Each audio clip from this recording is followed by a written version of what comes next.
सबको good morning.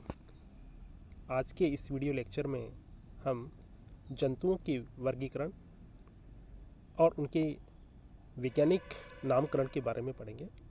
यानी कि हम सिस्टमेटिक्स के बारे में पढ़ रहे हैं, टेक्सोनोमी के बारे में पढ़ रहे हैं। अच्छा, तो ये जानना चाह रहे हैं कि इतने सारे जंतु और प्लांट्स जो हैं उनके वर्गीकरण की क्या आवश्यकता पड़ गई हमें, क्यों हम उसका पर्टिकुलर नाम रखते हैं या उनके टेक्सोनोमी करते हैं, इन सब चीज़ों पीछे सब चीज़ों के क्या कारण हो सकते हैं। तो देखो, बहुत सारे प्रकृति में जंतु उपस्थित हैं। इन जंतुओं का सही वैज्ञानिक अध्ययन किया जा सके इसलिए और इनको सही रूप से विभिन्न देशों के अंदर इनसे संबंधित जो शोध है उसके बारे के अंदर सही जानकारी प्राप्त हो सके, अतः इनके अध्ययन में इनकी स्टडी को अधिक सुगम बनाने के लिए इनका हम क्लासिफिकेशन या वर्गीकरण करते हैं। क्लासिफिकेशन में हम जंतु जातियों के मध्य समानता और असमानताओं के आधार पर ग्रुपिंग करते हैं, यानी उनका समूह बनाते हैं। यही क्या है, टेक्सोनोमी है। नोमेनक्लेचर में हम इनको एक विशेष नाम या वैज्ञानिक नाम देते हैं जो कि पूरे वर्ल्ड में, पूरे विश्व में उस जंतु को एक ही नाम से जाना जा सके। देखो, टेक्सोनोमी, सिस्टमेटिक और क्लासीफाई, ये तीनों शब्द जो हैं एक जैसे ही हैं। सबसे पहले देखते हैं what is the taxonomy and systematic. Taxonomy क्या है और सिस्टमेटिक्स क्या है। टेक्सोनोमी के अंदर हम किसी भी जंतु का वर्गीकरण, पहचान और नामकरण, यानी सबसे पहले आप जंतु की पहचान करेंगे, उसके बाद में उसका वर्गीकरण करेंगे, उसके बाद में आप उसका नामकरण करेंगे। जब ये तीनों स्टेप्स अपनाई जाती है तो ये कुछ रूल्स और रेगुलेशन के ऊपर आधारित होती है। इन रूल्स एंड रेगुलेशन का जो समूह जो होता है, जिसके अंदर जंतुओं को वर्गीकृत, नामकृत और पहचान की जाती है, उसको टेक्सोनोमी कहते हैं। अब दूसरा शब्द है सिस्टमेटिक्स। सिस्टमेटिक्स का क्या मतलब है? सिस्टमेटिक्स का मतलब ये है कि सिस्टमेटिक एक ब्रॉड लेवल के ऊपर जंतुओं की पहचान, वर्गीकरण, उनके अंदर समानताएं, असमानताएं तथा उनके जो फाइलोजेनेटिक जो लक्षण है उसके आधार पर जो स्टडी की जाती है वर्गीकरण की या टेक्सोनोमी की, उसको हम सिस्टमेटिक्स कहते हैं। मतलब कि टेक्सोनोमी एक लिमिटेड एरिया है और सिस्टमेटिक्स एक ब्रॉड एरिया है जिसके अंदर टेक्सोनोमी ऑलरेडी सम्मिलित है। देखते हैं what is the phylogenetic survey. Phylogeny, जहाँ पर भी फाइलोजेनी वर्ड आ जाता है तो वहाँ पर सीधा सीधा मतलब होता है कि जंतु के इवोल्यूशन के बारे में हम बात करेंगे कि जो फाइलोजेनेटिक सर्वे है कि विभिन्न जंतु जातियों का इवोल्यूशन किस प्रकार से हुआ है, इसी को हम फाइलोजेनेटिक सर्वे के नाम से जानते हैं। And what is phylogeny. जंतुओं के अंदर इवोल्यूशन के आधार पर समानताएं तथा असमानताएं जो होती है उसी को अपन फाइलोजेनी बोलते हैं। यानी कि जब हम संपूर्ण जो जंतु है उसके उद्विकास के बारे में बात करते हैं, उसके विकास के से संबंधित अध्ययन करते हैं और उसका टेक्सोनोमी से रिलेशन करते हैं, तो उसी को हम फाइलोजेनी बोलते हैं। ओंटोजेनी। ओंटोजेनी का मतलब है कि किसी एक एनिमल के बारे में, डेवलपमेंट के बारे में बात करें तो उसको अपन ओंटोजेनी करेंगे। ओंटोजेनी के अंदर किसी एक जंतु का विकास, जैसे कि कोई डॉग है तो उसका विकास कैसे हुआ, उसका उसमें फर्टिलाइजेशन, उसका गैमेटोजेनेसिस, वो सब जो चीज़ें हैं एम्ब्रियोलॉजी से सारी जो है वो कैसे बना है, उसको अपन ओंटोजेनी बोलते हैं। जबकि फाइलोजेनी के उस ग्रुप से रिलेटेड जितने भी हैं उन सबको अपन फाइलोजेनी के अंदर शामिल करते हैं। देखो, बेसिक क्लासिफिकेशंस के अंदर हम समानताओं तथा असमानताओं के आधार पर जंतुओं के जो ग्रुप बनाते हैं, उन ग्रुप के अंदर अलग अलग जो कैटेगरीज है उनको लिखने का जो तरीका है वो हायरार्की कहलाता है। जैसे जंतुओं का सबसे जो छोटा समूह जो कि फिजियोलॉजिकली, मॉर्फोलॉजिकली सिमिलर है तथा उनमें नेचुरली सेक्सुअल रिप्रोडक्शन होता है, तो जंतुओं के उस इंडिविजुअल को जो कि एक ही जैसे दिखाई देते हैं, सेक्सुअल रिप्रोडक्शन पॉसिबल है, उसको अपन स्पीसीज कहते हैं।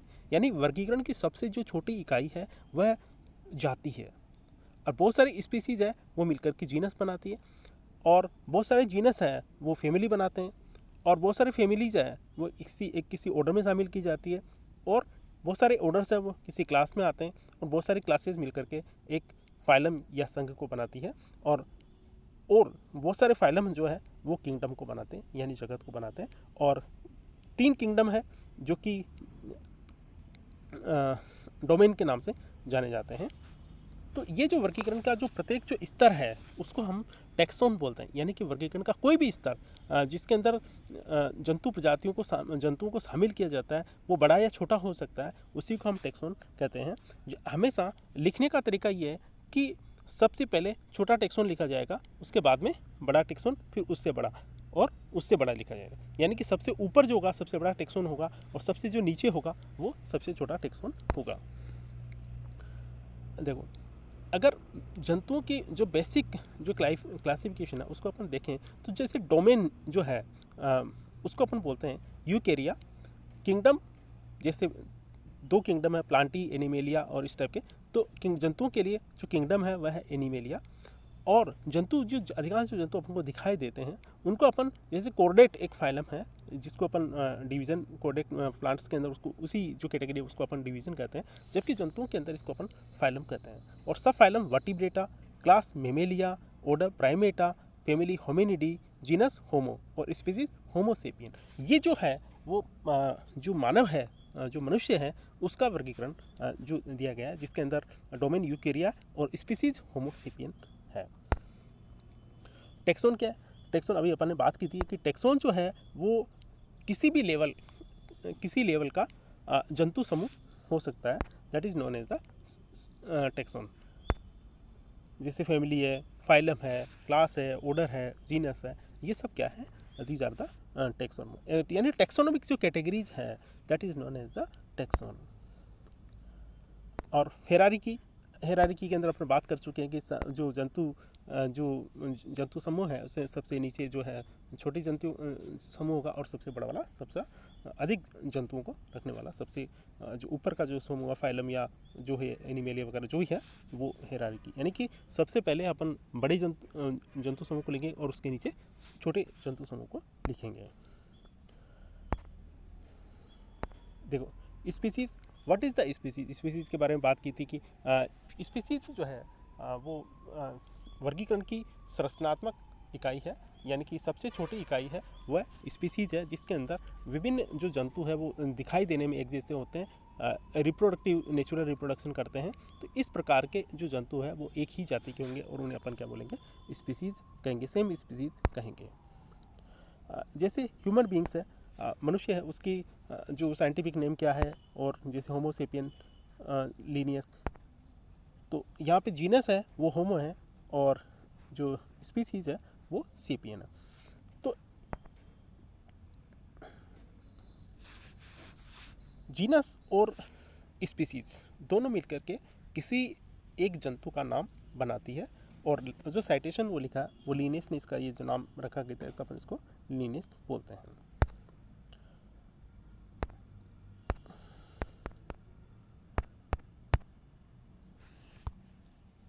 देखो, क्लासिफिकेशन जो है वो नेचुरली जो जंतु है, जो प्राकृतिक रूप से जंतु पाए जाएंगे, उनकी एक प्रकार की ग्रुपिंग है जो कि सूचनाओं के आधार पर हम छोटे या बड़े समूह उनके बनाते हैं। जैसे मॉर्फोलॉजी है, एनाटोमी है, उनका डिस्ट्रीब्यूशन है, साइटोलॉजी है, जेनेटिक्स है, डीएनए है, होमोलोगस वगैरह, बिहेवियर वगैरह, इसके आधार पर अपन उसके समूहीकरण करते हैं और उसी को अपन क्या बोलते हैं? क्लासिफिकेशन बोलते हैं। अब देखते हैं नोमेनक्लेचर। किसी भी जंतु का वर्गीकरण करने के उपरांत उसका एक पर्टिकुलर जो वैज्ञानिक नाम जो दिया जाता है उसी को हम नोमेनक्लेचर बोलते हैं, जो कि एक सिस्टम के अकॉर्डिंग उसका नाम दिया जाता है। और उस जो नाम, क्योंकि कोई भी जंतु है वो अलग अलग क्षेत्र के अंदर अलग अलग नामों से जाना जाता है, पूरे विश्व में उसका एक ही नाम हो, इसके लिए उसका अपन वैज्ञानिक नाम रखते हैं। और जो वैज्ञानिक नाम के अलावा जो भी नाम होते हैं, लोकल नेम जो होते हैं, उसे अपन कॉमन नेम या वर्नाकुलर नेम कहते हैं। लेकिन साइंटिफिक जो नेम होता है पूरे वर्ल्ड के अंदर उस जंतु का केवल एक ही नाम होगा और उसको एक ही नाम से उसकी पहचान होगी। जंतु का नाम रखने के लिए अपन अलग अलग टाइप की जो सिस्टम है वो दिए गए, जैसे कि लीनियस के द्वारा बाइनोमियल नोमेनक्लेचर दिया गया, द्विनाम पद्धति लीनियस के द्वारा दी गई, जिसके अकॉर्डिंग प्रत्येक जो जंतु है उसका जो नाम है 2 शब्दों से मिलकर के बना होता है। पहला शब्द जो होगा वो जीनस होगा और दूसरा शब्द होगा जाति होगा। और जंतु का नाम लिखते समय हम उसको लैटिन भाषा के अंदर लिखेंगे और इटालिक लिखेंगे। और ये जो है किसी जंतु के एक नामकरण की एक पूरी रूल्स रेगुलेशन बने हुए हैं, उसी के अकॉर्डिंग हम उसका नाम रखते हैं। प्लांट्स और एनिमल्स का अलग अलग जो रूल्स बने हुए हैं, जैसे all living things, domain, kingdom, division, class, order, family, genus, इस तरीके से अपन उसकी हायरार्की में रखते हैं। तो देखते हैं कि हाउ मेनी किंगडम्स, कितने किंगडम है।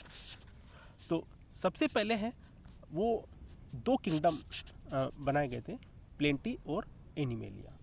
उसके बाद में जो एक कोशी के सरलतम प्रकार के जो जंतु है उनको मिलाकर के प्रोटिस्टा जो है वो समूह बनाया गया। 3 प्रोटिस्टा, प्लेंटी और एनिमेलिया बनाया गया।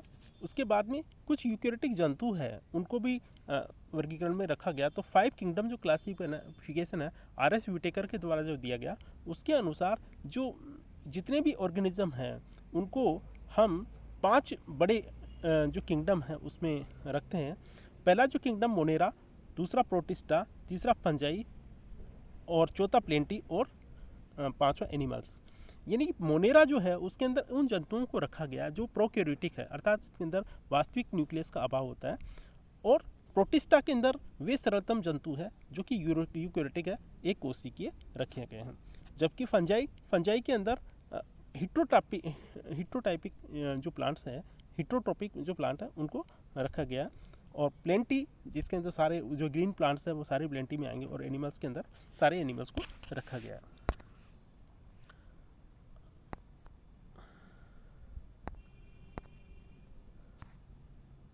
जैसे कि इसके अंदर जो मोनेरा, प्रोटिस्टा, प्लेंटी, फंजाई और एनिमिलिया के जो है जो किंगडम्स हैं उनको बताया गया है।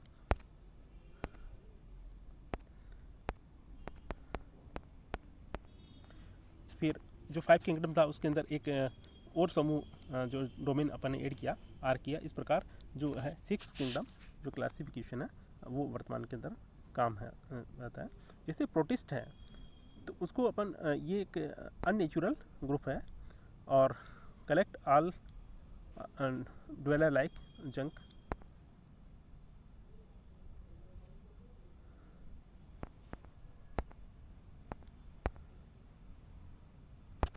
तो इस प्रकार अपन देखते हैं कि उनकी जो 5 किंगडम जो क्लासिफिकेशन जो है आर.एस. विटेकर के द्वारा दिया गया, उसी के ऊपर अपन जंतु प्रजातियों को 5 जो डोमेन है उसके अंदर रखा जाता है।